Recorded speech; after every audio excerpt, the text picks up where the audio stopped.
10 বছর পর আবার দুর্গাপূজায় বড় পর্দায় ফিরছেন পশ্চিমবঙ্গের অভিনেত্রী শ্রাবন্তী চট্টোপাধ্যায়। আসছে তার নতুন সিনেমা দেবী চৌধুরানী। মাত্র 10ম শ্রেণীতে পড়ার সময়েই নায়িকা হিসেবে সিনেমায় অভিষেক হয় শ্রাবন্তীর। তার পরের পথটা সহজ ছিল না। ব্যক্তিগত জীবন নিয়ে সমালোচনা, কটাক্ষ পিছু ছাড়েনি কখনোই। তবে এখন এসব গায়ে মাখেন না অভিনেত্রী। জানান, খুব অল্প বয়সে মা হওয়া সত্ত্বেও নিজের ক্যারিয়ার সামলে নিয়েছেন সাহসের সঙ্গেই। দেবী চৌধুরানীর চিত্রনাট্য হাতে পাওয়ার পর শ্রাবন্তী যার সঙ্গে প্রথম আলোচনা করেন তিনি আর কেউ নন, তার ছেলে ঝিনুক। তারা মা ছেলে না, বরং ভালো বন্ধু। এমনকি ছেলের বন্ধুরাও তাকে আন্টি নয়, বরং দিদি বলে ডাকে।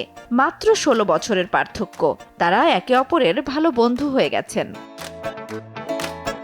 জেনজি প্রজন্মের সঙ্গেও সহজেই মিশে যেতে পারেন শ্রাবন্তী। তার মতে সামাজিক যোগাযোগ মাধ্যম এখন অনেক কিছু বদলে দিয়েছে। জান্নাতুল দোলনা, সময় সংবাদ।